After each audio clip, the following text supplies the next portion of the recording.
அனைவருக்கும் வணக்கம். இந்த பதிவில் நம்ம எதை பற்றி பார்க்க போகிறோன்னு தெரிஞ்சுக்கிறதுக்கு முன்னாடி மறக்காமல் நம்ம சேனலை சப்ஸ்கிரைப் பண்ணிக்கோங்க. பக்கத்தில் இருக்கிற பெல் பட்டனையும் கிளிக் பண்ணிவிட்டு ஆளுங்கிற ஆப்ஷன் கொடுத்துட்டிங்கன்னா நான் போடுற வீடியோக்கள் எல்லாமே மிஸ் ஆகாமல் நோட்டிஃபிகேஷனில் வந்துடும். இந்த பதிவு மிக மிக முக்கியமான பதிவு. யாருடைய வாழ்க்கையில் தீராத கஷ்டங்கள் இருக்குதோ, அது கடனாக இருந்தாலும் சரி, கஷ்டமாக இருந்தாலும் சரி, கவலையாக இருந்தாலும் சரி, எதுவாக இருந்தாலும் சரி, அது உங்களை விட்டு நீங்கணும், அதிலிருந்து வெளிவருவதற்கான ஏதாவது ஒரு வழியை இந்த பிரபஞ்சமானது காட்டி கொடுக்கணும் அப்படின்னு நினச்சிங்கன்னா இப்போ நான் சொல்லக்கூடிய இந்த பரிகாரத்தை நீங்கள் செஞ்சு பாருங்கள். கண்டிப்பாக உங்களுக்கு நல்ல பலன் கிடைக்கும்.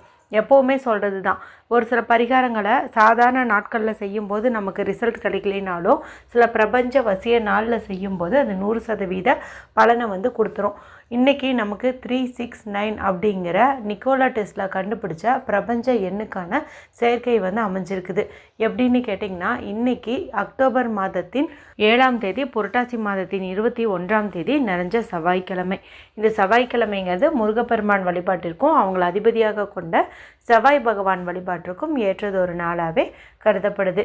இந்த நாளில் எப்படி இந்த 369 சேர்க்கை வருதுன்னு கேட்டிங்கன்னா, இன்றைக்கி புரட்டாசி மாதத்தில் 21ஆம் தேதி ஆச்சா, இதில் வர 2ஐயும் 1ஐயும் ஆட் பண்ணிங்கன்னா உங்களுக்கு 3ங்கிற நம்பர் கிடைக்கும். அடுத்தது 6ங்கிற எண்ணானது இன்றைக்கி முருகப்பெருமான் வழிபாட்டுக்குரிய நாளுங்கிறதுனால இது ஆட்டோமேட்டிக்காகவே ஆக்டிவேட் ஆயிரும். அதே போல் 9ங்கிற எண் 2 இடத்துல இருக்குது. ஒன்று பார்த்திங்கன்னா செவ்வாய் பகவானுக்கு உரிய எண் 9ன்னு எடுத்துக்கலாம், அல்லது இந்த வருஷமானது 2025ஆவது வருஷம், இதனுடைய கூட்டுத்தொகை நமக்கு 9 அப்படின்னும் எடுத்துக்கலாம். ஏற்கனவே இந்த சக்தி வாய்ந்த நாளில் செய்ய வேண்டிய 2 விதமான பரிகாரங்கள் குறித்து வீடியோ போட்டிருக்கிறேன். ஒன்று பார்த்திங்கன்னா, கல்லுப்பு கூட 6 மிளகை வச்சு ஒரு அற்புதமான எளிய பரிகாரம் குறித்து சொல்லியிருப்பேங்க. அது செவ்வாய்க்கிழமை நாள்னு பொதுவாக நீங்கள் எப்போ செஞ்சீங்கன்னாலும் கண்டிப்பாக தீரவே தீராதுன்னு நினச்ச கடன் பிரச்சனை எல்லாமே தீரும். மேலும் செல்வ செழிப்பு அதிகரிக்கும். இனி கடன் வாங்கக்கூடிய சூழ்நிலை உங்கள் வாழ்க்கையில் வரவே வராதுன்னே சொல்லலாம். அடுத்ததாக இன்றைக்கி இந்த 369 சேர்க்கை இருக்குது இல்லையா, அதனால் கையில் ஒன்று எழுதி ஊதி விட சொல்லி ஒரு வீடியோ போட்டிருந்தேன். அது பார்த்திங்கன்னா, நீங்கள் பணம் சேருவதற்காகவும் செய்யலாம், வேறு ஏதாவது கோரிக்கை நிறைவேறுவதற்கும் தாராளமாக செய்யலாம். எவ்வளோ பணம் கேட்டாலும் கிடைக்கும், என்ன வரம் கேட்டாலும் கிடைக்கும் அப்படின்னே சொல்லலாம். மேலே சொன்ன 2 வீடியோ நீங்கள் பார்க்காம இருந்தீங்கன்னா எண்டு ஸ்க்ரீனில் என்னுடைய லிங்க்கை கொடுக்குறேன், மறக்காமல் செக் பண்ணி பாருங்கள். சரி, இப்போ இந்த பதிவை தொடர்ந்து பார்க்கலாம். இப்படி பிரபஞ்ச சக்தி அதிகமாக இருக்கக்கூடிய இந்த நாளில் நம்ம 6 மிளகை வச்சு இந்த பரிகாரம் செய்ய போகிறோம். பொதுவாக செவ்வாய்க்கிழமை நாளில் கடன் தீர்வதற்குன்னு நம்ம பரிகாரம் செஞ்சோம்னா அது நல்ல பலனை கொடுக்கும். அதனால் இந்த பரிகாரத்தை நீங்கள் மிளகை பயன்படுத்தி கடன் தீரணும்னு செஞ்சாலும் சரி, இல்லை வேறு ஏதாவது உங்கள் வாழ்க்கையில் மிகப்பெரிய கஷ்டம் இருக்குது அது நீங்கணும்னு நினச்சி செஞ்சாலும் சரி, நல்ல ரிசல்ட்டே கிடைக்கும். எண்ணி 6 மிளகு, வீட்டில் இருக்கிற கரு மிளகையே நீங்கள் எடுத்துக்கோங்க. இது ஒன்று தான் நமக்கு தேவை, வேறு எதுவுமே தேவை கிடையாது. இந்த 6 மிளகு எடுத்துகிட்டு வீட்டில் அமைதியான இடத்துல உட்காந்துக்கோங்க. யாருக்கிட்டேயும் பேசாதீங்க, டிவி பார்க்காதீங்க, மொபைல் பார்க்காதீங்க. மனசை நல்லா ரிலாக்ஸ் பண்ணிக்கோங்க. நல்லா டீப் ப்ரீத் எடுத்துக்கோங்க. வடக்கு திசை, நார்த்து ஃபேஸிங் பார்த்த மாதிரி உட்காந்துக்கோங்க. இப்போ ஆஃபீஸில் ஒர்க் பண்ணிகிட்ருக்கிறவங்க இந்த பரிகாரத்தை எப்படி பண்ணுறதுன்னு பார்த்திங்கன்னா, நீங்கள் வீட்டுக்கு வந்ததுக்கப்புறம் தூங்கிறதுக்கு முன்னாடி எப்போ வேணாலும் இதை செய்யுங்க. இந்த செவ்வாய்க்கிழமை நாளுங்கிறதே சிறப்பு தான். இதில் இந்த 369ம் நமக்கு இரவு 12 மணி வரைக்கும் இருக்கிறதுனால நீங்கள் தூங்கிறதுக்குள்ளே எப்போ வேணாலும் தாராளமாக செய்யலாம். சரி, இப்போ 6 மிளகு எடுத்து உங்களுடைய இடது உள்ளங்கையில் வச்சுக்கோங்க. இப்போ வலது கையால் அதை அழுத்தி பிடிச்சிக்கோங்க, சரிங்களா? அதாவது இடது உள்ளங்கையில் அது இருக்கும், வலது உள்ளங்கையால் நம்ம அழுத்தம் கொடுத்து இதை பிடிச்சிக்கணும். பிடிச்சிட்டு இப்போ நான் சொல்லக்கூடிய பவர்ஃபுல்லான இந்த சுவிட்ச் வேர்டை 6 முறை சொல்லுங்கள். நீங்கள் சொல்ல வேண்டிய அந்த சுவிட்ச் வேர்டு என்னென்னு நான் சொல்லி காட்டுறேன், ஸ்க்ரீன்லேயே கொடுக்குறேன். கிளியர், கேன்சல், எலேட், மேஜிக், சம்ஹவ். கிளியர், கேன்சல், எலேட், மேஜிக், சம்ஹவ். கிளியர், கேன்சல், எலேட், மேஜிக், சம்ஹவ். இதுதாங்க. இதில் இருக்கக்கூடிய ஒவ்வொரு வார்த்தையுமே ரொம்ப ரொம்ப சக்தி வாய்ந்ததுன்னு சொல்லலாம். இங்கே உங்களுக்கு நான் காம்பினேஷனாக கொடுத்துருக்கேன். என்ன பிரச்சனை தீரணும்னு நினச்சிட்டு நீங்கள் இந்த பரிகாரத்தை செய்கிறீங்களோ அதுலேருந்து நீங்கள் ஈஸியாகவே வெளியில் வந்துடுவீங்க.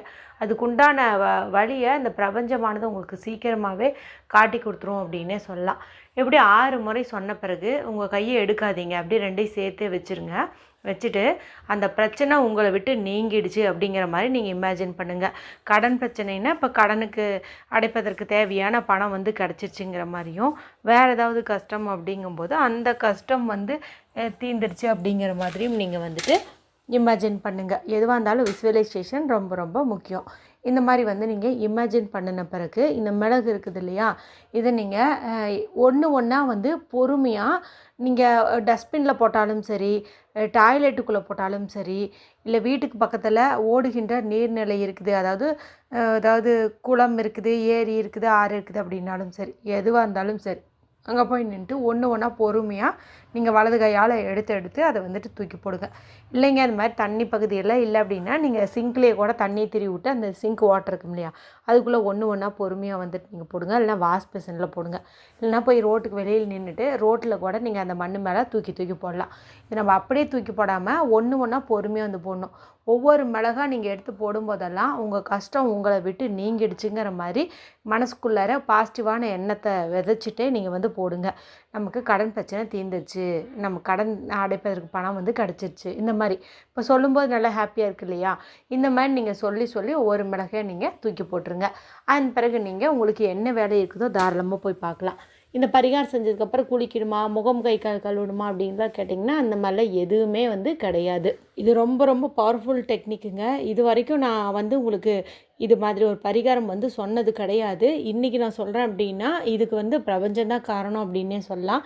இன்றைக்கி யார் வந்து இதை செஞ்சாலும் நிச்சயமாக அவங்க வாழ்க்கையில் இருக்கக்கூடிய எப்பேற்பட்ட பிரச்சனைகளாக இருந்தாலும் அது வந்து உங்களை விட்டு நீங்கும் அப்படின்னே வந்து சொல்லலாம். நம்பிக்கையோடு செஞ்சு பலனடையுங்க. வீடியோ குறித்து உங்களுக்கு ஏதாவது சந்தேகங்கள் இருந்ததுன்னா கமெண்ட் பண்ணுங்கள். பிடிச்சிருந்தால் மற்றவங்களோடையும் ஷேர் பண்ணுங்கள், லைக் பண்ணுங்கள். மற்றும் ஒரு பயனுள்ள பதிவில் உங்களை சந்திக்கிறேன். நன்றி, வணக்கம்.